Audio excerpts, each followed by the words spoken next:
एक बहुत अच्छा भक्त हुआ भगवान का, उसका नाम था भोंदू। मुझे उसकी कथा बड़ी प्रिय लगती है। उसने ठाकुर जी को मजा चखा दिया। तो बेचारा इतना सीधा था, उसके सीधेपन का सब फायदा उठाते थे। कल जीव गोस्वामी जी जिनके बारे में हम सुन रहे थे, उनके यहाँ गायों की सेवा करता था भोंदू। तो भोंदू पूरे दिन तो गायों की सेवा करता था और शाम को बैठ करके अपने गुरु जी का प्रवचन सुनता था। तो जीव गोस्वामी बताते थे ठाकुर जी का स्वरूप कैसा है, ठाकुर जी का श्रृंगार कैसा है, ठाकुर जी की चाल कैसी, ढाल कैसी, सब बताते। गैया चराने के लिए ठाकुर जी भांडीर बन जाते हैं। भोंदू ने कहा, अरे भांडीर बन तो मैं भी जाता हूं, भांडीर बन तो मैं भी जाता हूं। ये कथा मैंने खूब सुनाई है अपनी कथाओं में, लेकिन इसको कहने में मुझे बड़ा सुख मिलता है। भगवान सबको मजा चकाते रहते हैं, लेकिन इसने भगवान को मजा चकाया। ऐसे भक्त को तो सुनना ही चाहिए। अच्छा, एक बात बोलें, रस में और रास में अंतर क्या है? रस किसे कहते हैं और रास किसे कहते? आप रास की भूमि में बैठे हैं, रस की भूमि में बैठे, रसराज की भूमि में बैठे हो। रस और रास से तो आपको अच्छी तरह अवगत होना चाहिए। रस किसे कहते हैं? आप बिहारी जी दर्शन करने जाओ, वो रस है। लेकिन आपके प्रेम में आसक्त होकर के किसी दिन आप नहीं जा पाओ तो बिहारी जी आपके कक्ष में आ जाएं, वो रास है।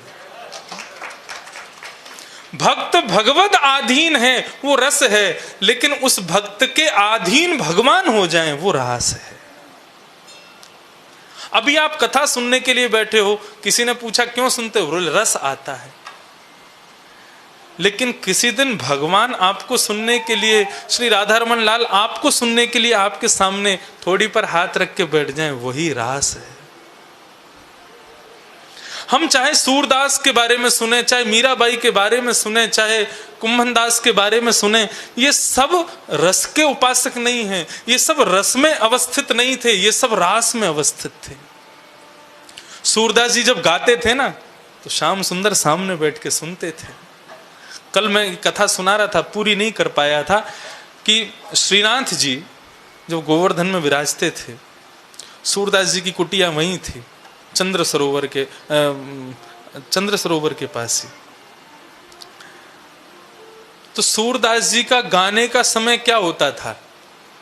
गाते तो पूरे दिन थे, लेकिन ठाकुर जी राजभोग के बाद जब उनका गोसाई जी कपाट बंद कर देते थे, उसके बाद ठाकुर जी को अवकाश समय मिल जाता था। अब मंदिर में दर्शन तो देने नहीं है, 4:30-5 बजे दर्शन खुलेंगे, तब तक फ्री हैं, क्या करें? तो ठाकुर जी अपने जंगला में से छलांग करके और सूरदास की कुटिया में पहुंच जाते थे, बिना किसी को बताए।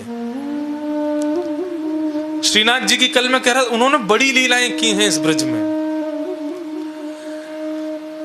तो रोज जाते और चुपचाप सूरदास की कुटिया में कोने में बैठ जाते। सूरदास को दिखाई तो देता नहीं था, और वहां बैठ करके और सूरदास जी के पद सुनते थे। सूरदास जी का एक सेवक उनके साथ रहता था, उसका नाम था गोपाल।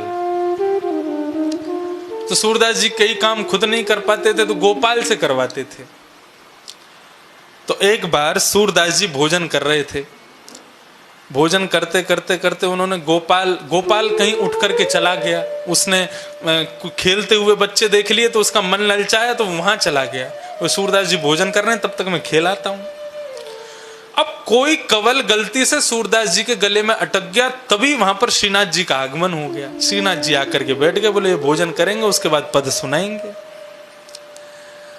अब कोई कवल गले में अटक गया, तो अब उसकी वजह से कंठ अवरुद्ध हो गया। तो बेचारे ढूंढने लगे, जल कहाँ है, जल कहाँ है।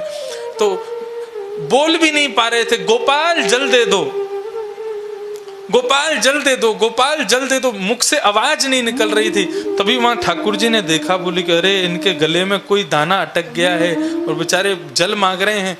तो ठाकुर जी ने अपने सोने की झाड़ी से उनको जल पिला दिया, सोने की झाड़ी से जल पी लिया। अब सोने की झाड़ी से जल पी करके सूरदास, अब ठाकुर जी को बताना भी नहीं था कि मैं आया हूं। जल पी करके सूरदास जी ने वो झारी अपने बगल में ही रख ली। अब ठाकुर जी बोले अरे झारी इन्होंने रख ली है, अब मंदिर में मैं जाऊंगा गोसाई जी को नहीं मिलेगी तो मेरी डांट पड़ेगी। वो कहेंगे झारी कहाँ कराए, कहाँ गए थे दोपहर में। लेकिन कैसे भी करके सूरदास जी से झारी वापस मिली नहीं। लाल जी को उत्थापन का समय हो गया, घंटे बजने लगे, दौड़ करके गए जंगला में से जाके व्यवस्थित हो गए। गोसाई जी ने आरती से पहले सब देखा व्यवस्थित, बोले झारी जी कहाँ गई, झारी जी कहाँ है। अब सूरदास जी अपना जल संग लेके चलते थे।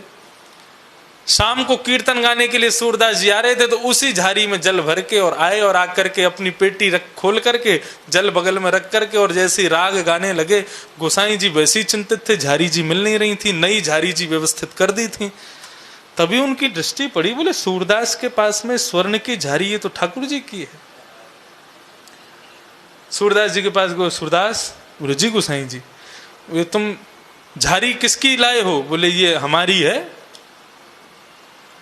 स्वर्ण की। बोले नहीं स्वर्ण की तो नहीं है मेरे पास, तो चांदी की है। बोले लेकिन ये धातु तो स्वर्ण का है जो तुम्हारे पास है, और तुम मानो चाहे नहीं मानो ये ठाकुर जी की झारी है। आज दोपहर में ठाकुर जी की झारी मिली ही नहीं थी, तुम्हारे पास कैसे आई। सूरदास जी के नेत्र सजल हो गए। बोले आज ठाकुर जी को कष्ट हो गया मेरी वजह से। बोले क्यों। बोले मैं तो भोजन पा रहा था, मेरा सेवक गोपाल कहीं चला गया, गले में कोई कवल अटका था, जल के लिए गोपाल जल दो, गोपाल जल दो मैंने पुकारा तो ठाकुर जी अपनी झारी लेकर के पहुंच गए मुझे जल पिलाने के लिए। इसको रस नहीं कहते, जहां ठाकुर जी भक्त के अधीन हो जाएं उसको रास कहते। तो भोंदू रोज प्रवचन सुनता था। प्रवचन में जब उसने सुना कि ठाकुर जी भांडीर वन में गैया चराते हैं तो उसको लगा भांडीर वन में तो मैं भी गैया चराता हूं, तो इसका मतलब ठाकुर जी किसी ना किसी दिन मुझको मिल जाएंगे। अब तो भोंदू रोज जाता और इसी भाव से वहां गैया चराता कि ठाकुर जी भी अपनी गैया लेकर के आएंगे। भोंदू बैठा था, महीने बीत गए, रोज प्रतीक्षा करता है श्याम सुंदर आएंगे, ठाकुर जी आएंगे। आज राधा रमन जी से रुका ही नहीं गया। और जैसे ही भोंदू के मन में इच्छा प्रकट हुई कि ठाकुर जी गैया लेकर के आएंगे, इतने में ही क्या देखता है कि सामने से विशाल गौवंश आ रहा है और उस समस्त गौवंश के मध्य में श्याम सुंदर सांवरे सलोने ठाकुर जी आ रहे हैं। गायों की चरण रज उड़ उड़ करके उनके कपोल पर जाकर के चिपक रही है। ऐसे सुंदर दृश्य को देख करके भोंदू अत्यंत आनंदित हो गया, प्रणाम करने लगा और पास जाकर के कहने लगा आप श्याम सुंदर हैं ना। बोले और नहीं तो हम ही तो हैं, वही श्याम सुंदर जिनके बारे में गुरुजी बताते हैं। बोले हाँ हम वही हैं। आप नंद जी के लाला, यशोदा जी के लाला। बोले हाँ हम वही हैं। अरे आपके बारे में आज तक सुना था लेकिन आज पहली बार देख भी लिया, आपको बड़ा सुख मिला। आप बैठेंगे मेरे पास। ठाकुर जी बैठ गए। बोले अब बातें कम करो, कुछ खाना पीना है कि नहीं, भोजन पानी खिलाओ। अब भोंदू बेचारा अपनी रूखी सूखी रोटी साथ लेकर के आया, अचार के साथ। भगवान को अचार बड़ा प्रिय है और इस बात को मैं नहीं कह रहा, श्रीमद् भागवत में ही लिखा है। भगवान जब वन में भोजन करने के लिए जाते हैं तो भगवान की मुद्रा कैसी होती है, हम लोग जिसको पिकनिक बोलते हैं, ठाकुर जी कैसे खाते हैं। विभ्रत वेणुम जठर पटयो श्रांग वेत्रे च कक्षे। ठाकुर जी अपने एक कांख में तो वंशी को दबाते हैं और दूसरी कांख में गायों को बुलाने वाला एक साज होता है, उसको बांध लेते हैं। बिहारी जी का तो नहीं पता, लेकिन राधा रमन जी में दशहरा के नहीं, गोपाष्टमी के दिन आप देखेंगे श्रृंगार में जैसे शिव जी का अभिषेक करने वाली श्रृंगी होती है ना, ऐसी एक श्रृंगी राधा रमन जी के यहाँ लटकाई जाती है। उसको जब बजाते हैं तब गाय जितनी दूर दूर की होती सब आ जाती हैं, उसको श्रृंगी बोलते हैं। तो ठाकुर जी एक कांख में तो श्रृंगी दबाते हैं, दूसरे में बंशी, तो दोनों कांख से ऐसे हो जाते हैं। फिर अपने वामे पाणी, अपने वाम हस्त के मध्य में चटनी को रखते हैं और अपनी उंगलियों के बीच में अलग अलग अचार को रखते हैं। आम का अचार, नींबू का अचार, मिर्ची का अचार, टेंटी का अचार, ये सब अचारों को फंसा लेते हैं। और एक भुजा से रोटी को घुमा करके खाते हैं, फिर एक अचार चाटते हैं, फिर खाते हैं, फिर दूसरा अचार चाटते हैं, फिर खाते हैं, फिर चटनी चाटते हैं। ये है ठाकुर जी की वन भोज का स्वरूप। विभ्रद वेणुम जठर पटयो शांग वेत्रे चकक्षे। सुखदेव जी इतना सुंदर वर्णन करते हैं उस स्वरूप का। अभी तक किसी चित्रकार ने ऐसा चित्र बनाया नहीं होगा। कोई अच्छा चित्रकार मिलेगा तो मैं उसको बोल करके बनवाना है। एक बार ऐसा चित्र बनाओ, ठाकुर जी दोनों पैर त्रिभंग लली करके खड़े हैं, एक हाथ में रोटी का कवल रोल बना करके रोटी है, दूसरे हाथ में चटनी और अचार लगे हैं, और ठाकुर जी जीभ निकाल के चटनी चाट रहे हैं और रोटी खा रहे हैं। कितना सुंदर स्वरूप। ऐसी वेणु गीत में यमुना का जल कैसे पीते हैं वो भी बताया। ठाकुर जी बछड़ा बछियाओं को चराने जाते हैं, तभी बछड़ा को देखते हैं कि बछड़ा पानी कैसे पीता है। नदी में मुंह लगा के फिर मुंह से पानी पीता है। ठाकुर जी उसको देखते हैं, बोले अरे वाह, ये बढ़िया तरीका है पानी पीने का। हम बढ़िया अंजलि में भर के पीते हैं, वो नहीं, ऐसे पिएंगे। तो ठाकुर जी भी अपने दो भुजाओं से और दोनों घुटने से बछड़ा की तरह बैठ जाते हैं और फिर चल करके जाते हैं और बछड़ा की तरह अपने ओष्ठ यमुना जी में डुबो करके फिर जल पीते हैं। ये भी वेणु गीत का वर्णन है। फिर कभी अवसर मिलेगा तो कोकिल साईं जी के चरणों में वेणु गीत पर प्रवचन करेंगे। आप वेणु गीत को जब श्रवण करेंगे, इतने सुंदर सुंदर दर्शन ठाकुर जी के उसमें बताए गए हैं। आहा, मन करता है देखते। वेणु गीत जब सुनेंगे तो ऐसा लगेगा कि श्याम सुंदर यहीं क्रीड़ा कर रहे हैं क्या। गत वर्ष लॉकडाउन में ही सप्त गीतों पर कथा की थी, उसमें एक दिन मैंने वेणु गीत भी कहा था। वो इतने विस्तार से नहीं कह पाए, लेकिन 3-4 दिन केवल वेणु गीत ही कहें, आनंद आ जाएगा। लेकिन उसके लिए ये बात और है कि हर जगह नहीं कह सकते। श्रोता वैसा ही होना चाहिए सुनने वाला।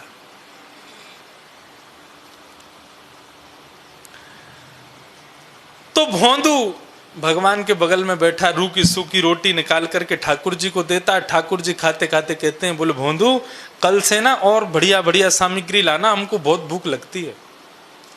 भोंदू बोला बिल्कुल लाऊंगा, जरूर लाऊंगा। दूसरे दिन गया, उसने अपने गुरुजी को नहीं बताया, जीव गोस्वामी को नहीं बताया कि मुझे ठाकुर जी मिले। उसको लगा ये सबको ऐसे ही मिलते हैं, मैं थोड़ा कम पढ़ा लिखा हूं ना, इसलिए मुझको इतना लेट मिले, नहीं तो बाकी सबको तो मिलते ही रहते होंगे। दूसरे दिन और सामग्री लेकर के गया, जाकर के ठाकुर जी को खिलाया। अब ठाकुर जी से उसकी मित्रता हो गई। एक दिन वो जा रहा था तो जीव गोस्वामी जी ने देखा कि अरे भोंदू, तुम इतना सामान लेके कहाँ जाते हो? लड्डू, पेड़ा, बर्फी, जलेबी, मिठाई, इतने पकवान, एक पूरी हंडी भर के दही, मक्खन, मिश्री, इतना कौन खाता है भाई? अरे गुरुजी, मैंने दृष्टता से आपको बताया नहीं, वो श्याम सुंदर है ना, राधा रमन जी, जिनके बारे में आप बताते हो, शाम को कथा सुनते हैं जिनकी हम। बोले हाँ, रोज आते हैं अपनी गैया लेके, मेरे हाथ से ही खाते हैं, मेरे पास ही बैठ के खाते हैं, उनको बड़ा अच्छा लगता है मेरे हाथ का बना भोजन, तो मैं उनके लिए ही लेके जा रहा था। जीव गोस्वामी स्तब्ध हो गए। भोंदू की जगह कोई और बोलता तो मैं विश्वास नहीं करता, लेकिन भोंदू झूठ नहीं बोल सकता। जीव गोस्वामी सहज भाव से भोंदू के पास गए, उसके गले में ऐसे कंधे पर हाथ रखा, बोले भोंदू, वो साक्षात भगवान है, अब उनको वहां जंगल में खिलाते हो, अच्छा नहीं लगता ना, एक दिन आश्रम लेकर के आओ और यहां बढ़िया रसोई तैयार करके फिर उनको खिलाएंगे। अब तो वो भोंदू प्रसन्न हो गया, बोले मैं उनको लेके आऊं यहां पे, मैं लेके आऊं? बोले हाँ, तुम लेकर के आओगे? अरे मैं जरूर लाऊंगा, मेरे गुरुजी ने बुलाया है, मेरे मित्र हैं श्याम सुंदर, मैं उनको जरूर लेके आऊंगा गुरुजी। आज भोंदू बड़ा प्रसन्न है, क्यों? गुरुजी ने आमंत्रण भेजा है।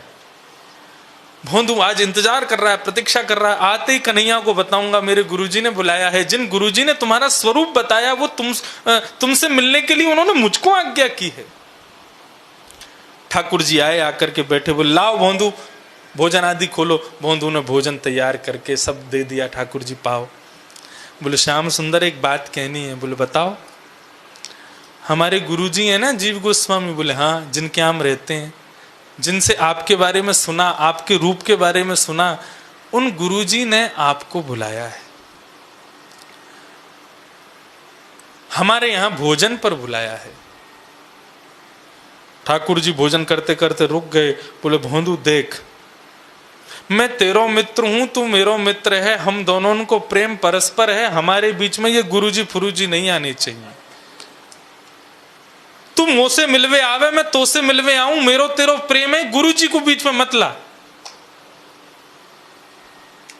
भोंदू ने ये एक्सपेक्ट नहीं किया था कि ठाकुर जी ऐसा बोलेंगे। भोंदू बोला तो इसमें बुराई क्या है, जिन गुरुजी ने आपका स्वरूप बताया, उन गुरुजी की कृपा से ही आप मुझे मिले हैं, उनके पास चलने में हर्जा क्या है। भगवान बोले मैं नहीं जाऊं, मोकू तो सहज भाव से प्रेम करवे वारे पसंद है, मोकू ये ज्ञानी फ्यानी इतने पसंद ना है, मैं ना जाऊंगा उनके पास। भोंदू बोले नहीं जाओगे? बोले नहीं जाऊंगा। हम कहेंगे तो भी नहीं जाओगे? बोले बिल्कुल नहीं जाएंगे। भोंदू बोला अंतिम बार पूछ रहा हूं, जाओगे कि नहीं जाओगे? बोले बिल्कुल नहीं जाएंगे।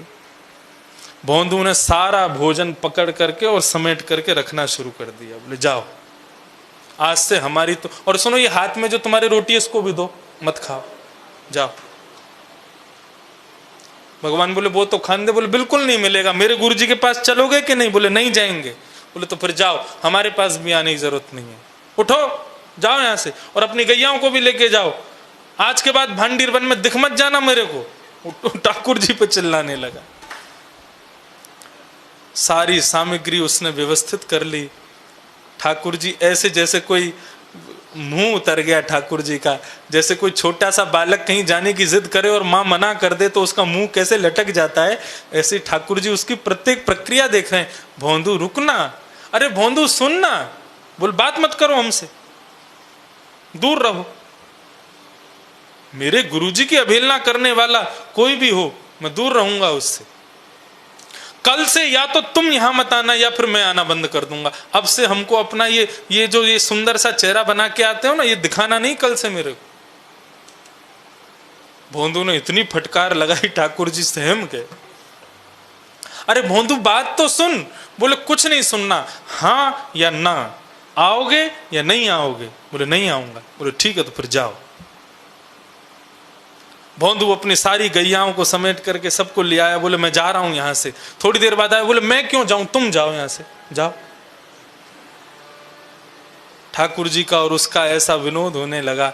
अंत में भोंदू बोला आप तो जाओगे नहीं, ढीठ हो ना, मैं ही चला जाता हूं। भोंदू जाने लगा। अब जैसे जैसे भोंदू दूर जा रहा है, वैसे वैसे ठाकुर जी की व्याकुलता बढ़ती जा रही है।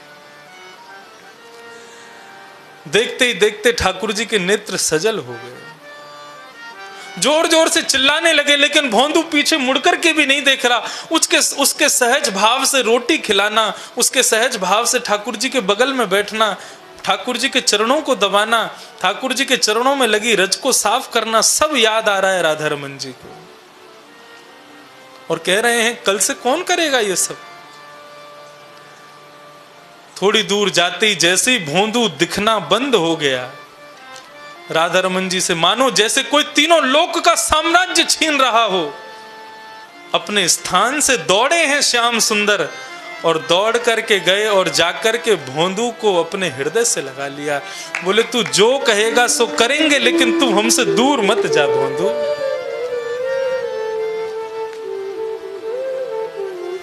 भोंदू बोला गुरुजी के पास चलोगे? ठाकुर जी के नेत्र सजल हो गए। बोले अभी चलूंगा, चल लेके चलूंगा। जीव गोस्वामी अति विद्वान परम मनीषी आज अपने आश्रम में बैठे थे, तभी दर्शन करते हैं विशाल गौ समूह आ रहा है, और उस विशाल गौ समूह के बीच में एक छोटा सा ग्वारिया भोंदू और उसके गले में गलवैया डाल करके श्याम सुंदर जीव गोस्वामी के आश्रम में पधारे। इसको रस नहीं कहते, इसको रास कहते हैं।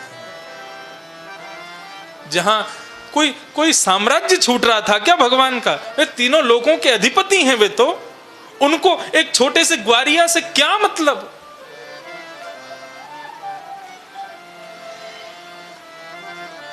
लेकिन ये प्रेम की वो अवस्था है जिसमें त्रिलोकीनाथ भी नतमस्तक हो जाता है। और ये प्रेम की अवस्था, इस प्रेम की राजधानी श्री वृंदावन है।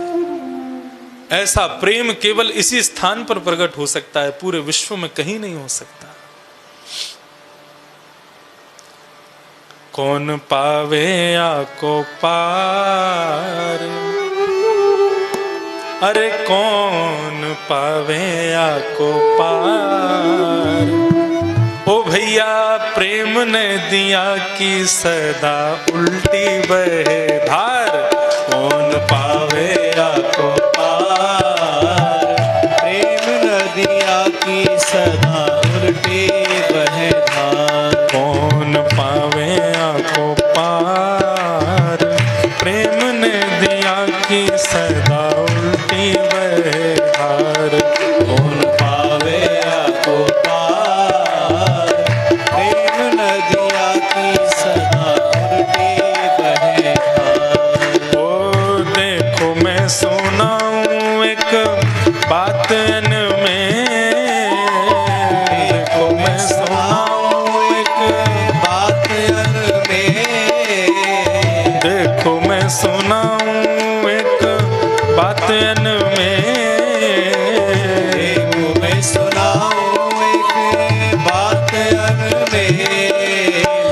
ब्रह्म निराकार रहो गोकुल में खेल, हाँ ब्रह्म निराकार रहो गोकुल में खेल। ओ ब्रह्म निराकार रहो गोकुल में खेल, हाँ ब्रह्म निराकार रहो गोकुल में खेल। नंद यशोदा के द्वार, यशोदा के द्वार, नंद यशोदा के द्वार, यशोदा के द्वार। ओ प्रेम ने दिया कि सदा उल्टी बहे धार।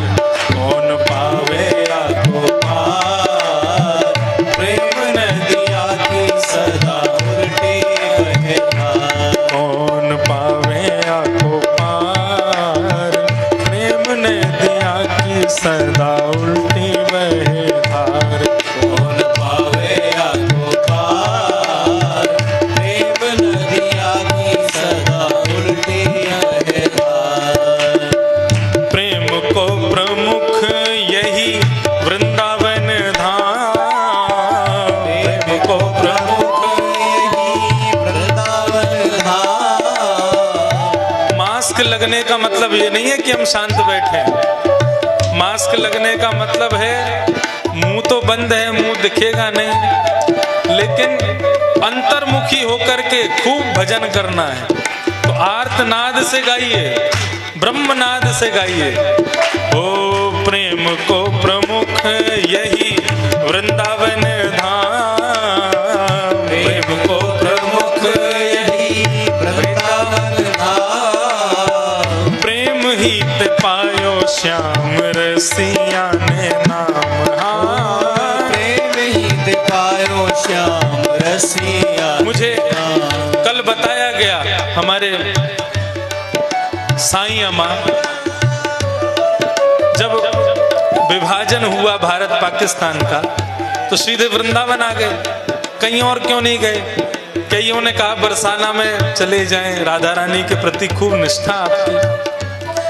लेकिन क्योंकि वे भी जानते हैं कि श्री राधा रानी भले ही उनका स्थान भले ही बरसाने में है, लेकिन निरंतर गली गली में आज देखा जाए तो कण कण में राधा रानी विद्यमान तो वृंदावन में ही है। इस वृंदावन में ही निवास करती हैं। कहीं और चले जाते लेकिन कहीं नहीं गए। और बताया आपके इष्ट देव तो श्री रघुनाथ जी हैं, तो अयोध्या चले जाते हैं। अयोध्या भी नहीं गए, बरसाना भी नहीं गए, बनारस भी नहीं गए, वृंदावन ही क्यों आए? क्यों?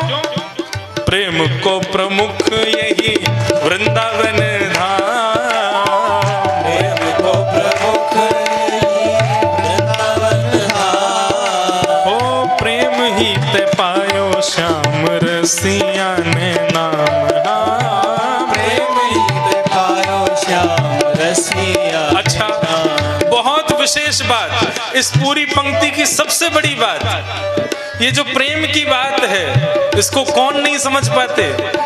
या है जाने कहाँ गवार, जाने कहाँ गवार, या है जाने कहाँ गवार,